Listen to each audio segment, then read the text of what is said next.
Welcome students. আজ আমরা উপস্থিত হয়েছি আজকে মাধ্যমিকের সাজেশন নিয়ে ভৌতবিজ্ঞানের প্রথম চ্যাপ্টারটা নিয়ে। তো প্রথমে বলে রাখি, ভৌতবিজ্ঞানের সাজেশন বলে সেরকম কিছু হয় না। যারা ভালো স্টুডেন্ট তারা সমস্ত কোশ্চেনই করবে, তবে যাদের একটু খামতি রয়ে গেছে বলে মনে হবে তারা এই সাজেশনের কোশ্চেনগুলো ফলো করবে। আর ভালো স্টুডেন্টদেরও বলবো তোমরাও একবার দেখে নেবে যে এই কোশ্চেনগুলো তোমাদের প্রিপারেশন হয়েছে কিনা। যদি না হয় তোমরাও একটু এগুলো দেখে নেবে। তো আমি ভৌতবিজ্ঞানের সেশনগুলো আমি চ্যাপ্টার ওয়াইজ করে দেব। আজকে তোমাদের জন্য প্রথম চ্যাপ্টারটা নিয়ে এসেছি, পরিবেশের জন্য ভাবনা। তো প্রথমেই আমরা দেখে নিই কি কোশ্চেন আছে পরিবেশের জন্য ভাবনা থেকে। আচ্ছা, এখান থেকে মোট কত নাম্বার পড়ে সেটা প্রথমে দেখে নিই।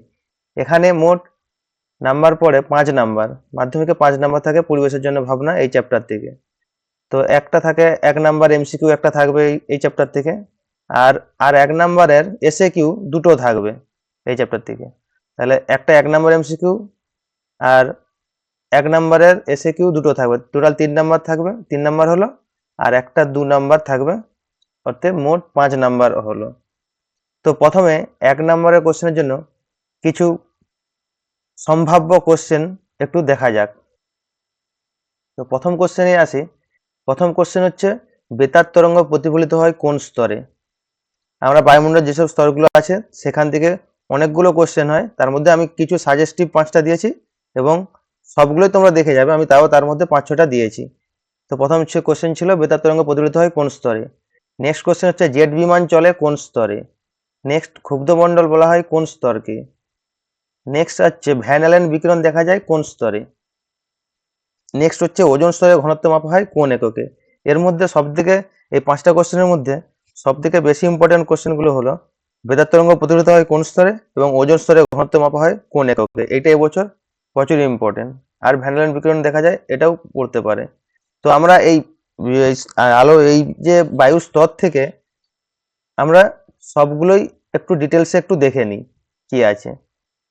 যে ট্রপোস্ফিয়ার এর যে গুরুত্বপূর্ণ তথ্যগুলো, হ্যাঁ, এই ছকটা আমরা দেখে নেব। এর বাইরে বায়ুমণ্ডলের স্তর থেকে কোনো কোশ্চেন হয় না। তো ট্রপোস্ফিয়ারকে ক্ষুব্ধ মণ্ডল বলে, স্ট্র্যাটোস্ফিয়ারকে শান্ত মণ্ডল বলে, জেট প্লেন চলে স্ট্র্যাটোস্ফিয়ারে, ওজোন মণ্ডল অবস্থান করে স্ট্র্যাটোস্ফিয়ারে, আর ওজোন স্তরের ঘনত্ব মাপা হয় স্ট্র্যাটোস্ফিয়ারে। আর মেসোস্ফিয়ারটা শীতলতম স্তর, এটা গত বছর পড়ে গিয়েছে, সুতরাং এবছর পড়বে না। আর মেরুজ্যোতি আর বেতার তরঙ্গ প্রতিফলিত হয় থার্মোস্ফিয়ারে। আর ম্যাগনেটোস্ফিয়ারে কি হয়, ভ্যান অ্যালেন বিকিরণগুলো দেখা যায়। তাহলে আমরা এই ছকটা একটু দেখে রাখবো। আর বায়ুমণ্ডলের চাপ কোথায় বেশি হয় না, ট্রপোস্ফিয়ারে বায়ুমণ্ডলের চাপ বেশি, যেহেতু নিচে থাকে সেজন্য এর চাপ বেশি হয়। তো আমরা নেক্সট 1 নম্বরের কোশ্চেনে আসি। সিএনজির মূল উপাদান কি? সিএনজির মূল উপাদান কি বলতো? সিএনজির মূল উপাদান হলো মিথেন। নেক্সট কোশ্চেন হচ্ছে, কোন জ্বালানির তাপন মূল্য সবচেয়ে বেশি? এই কোশ্চেনটা প্রায়ই আমি টেস্ট পেপারে দেখেছি, এই কোশ্চেনটা এসেছে। কোন জ্বালানির তাপন মূল্য সবচেয়ে বেশি? এটা হবে তরল হাইড্রোজেন। আর যদি বলে দেয় কোন জীবাশ্ম জ্বালানির তাপন মূল্য সবচেয়ে বেশি, তখন উত্তর হবে পেট্রোলিয়াম। তাহলে দুটো কোশ্চেন হয়, একটা হচ্ছে কোন জ্বালানির তাপন মূল্য সবচেয়ে বেশি, তখন উত্তর হবে তরল হাইড্রোজেন। আর কোন জীবাশ্ম জ্বালানির তাপন মূল্য সবচেয়ে বেশি বললে তখন হবে পেট্রোলিয়াম। নেক্সট কোশ্চেন আছে, বায়োফুয়েলের উদাহরণ লেখো। তা বায়োফুয়েল উদাহরণ কি? বায়োডিজেল। আরেকটা কোশ্চেন টেস্ট পেপারে প্রচুর এসেছে, গ্যাসোহোল কি? গ্যাসোহোল হলো 90% গ্যাসোলিন আর 10% ইথানলের মিশ্রণ, এটাকে আমরা গ্যাসোহোল বলি। এই গ্যাসোহোলটা কি কাজে লাগে না, গাড়ির জ্বালানি হিসাবে কাজে লাগানো হয়।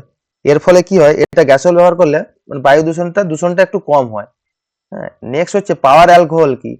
পাওয়ার অ্যালকোহল হলো বায়ো ইথানল আর পেট্রোল আর সামান্য বেঞ্জিনের মিশ্রণটা, এটাকে পাওয়ার অ্যালকোহল বলা হয়।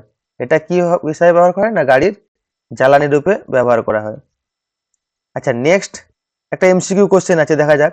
কোনটি জীবাশ্ম জ্বালানি নয়? আচ্ছা, জীবাশ্ম জ্বালানি কাকে বলে এটা তো আমি বড় প্রশ্ন দিয়েছি। তো জীবাশ্ম জ্বালানির উদাহরণগুলো মনে রাখবে সবসময়। 3টে হচ্ছে জীবাশ্ম জ্বালানি, একটা হচ্ছে পেট্রোল, প্রাকৃতিক গ্যাস, কয়লা।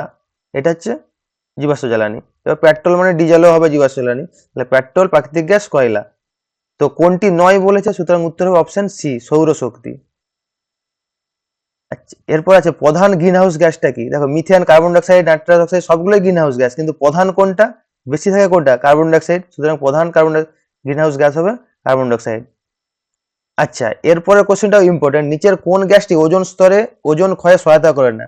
আমরা কি জানি ওজোন স্তর ক্ষয় করে কোন কোন গ্যাস? NO গ্যাস, NO2 আর CFC ক্লোরোফ্লোরোকার্বন। তাহলে কোনটি সহায়তা করে না? উত্তর হবে অপশন ডি, CO2। তো এখানে আমাদের 1 নম্বরের প্রশ্ন এই কটাই আমি দিয়েছি। টোটাল কটা দিয়েছি? টোটাল 14টা দিয়েছি। আচ্ছা, এবার আমরা আসি 2 নম্বরের কোশ্চেন। 2 নম্বরের কোশ্চেনগুলো কি আছে?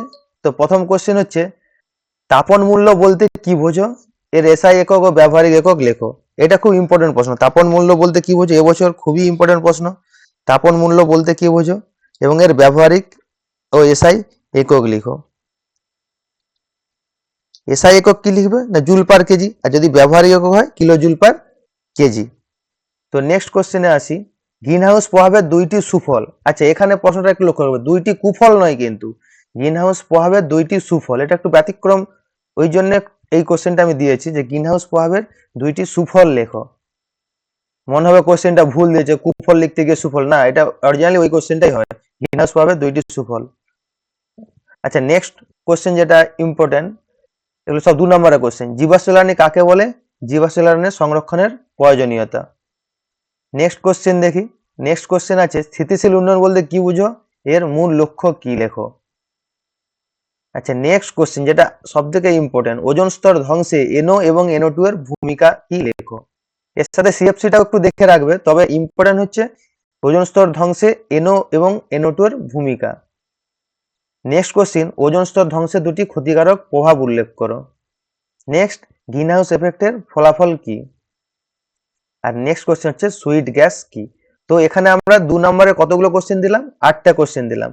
তো এর মধ্যে এই 8টার মধ্যে ইম্পর্টেন্ট বলতে গেলে প্রথমে বলতে হবে 1 নম্বরের কোশ্চেনটা, যেটা আছে তাপন মূল্য বলতে কি বোঝো, ও এর SI একক ব্যবহারিক একক লেখো। আর হচ্ছে 5 নম্বরের কোশ্চেন আছে ওজোন স্তর ধ্বংসে NO এবং NO2 এর ভূমিকা কি লেখো। আর হচ্ছে সুইট গ্যাস কি। এই 3টে কোশ্চেন খুব ইম্পর্টেন্ট, বড় 2 নম্বরের কোশ্চেনের মধ্যে। তাহলে আমরা এখান থেকে এইগুলো আমরা ভালো করে দেখে নেব। আশা করছি 5 নম্বরের 5 নম্বরই কমন পেয়ে যাবে। তোমরা একটু পড়াশোনাটা ভালো করে করো, আর যাদের একটু খামতি আছে এই কোশ্চেনগুলোকে ভালো করে করো। হ্যাঁ, এই কোশ্চেনগুলোই ভালো করে করো, তাহলে দেখবে পুরো 5-এর 5ই পেয়ে যাবে। আর যারা ভালো স্টুডেন্ট তারা সবই দেখে যাবে, তাদের জন্য সাজেশন বলে কিছু না, শুধু এই কোশ্চেনগুলো তোমরা রেডি করেছো কিনা সেটা দেখার জন্য এই ভিডিওটা দেখবে। হ্যাঁ, এবার দেখে তোমরা প্রিপারেশন নাও, তোমরা ভালো করে পরীক্ষা দাও। হ্যাঁ, প্র্যাকটিস করো ভালো করে এই কোশ্চেনগুলো। তো পরের দিন আমরা নেক্সট আবার একটা ভিডিও নিয়ে হাজির হব। হ্যাঁ, তো থ্যাংক ইউ।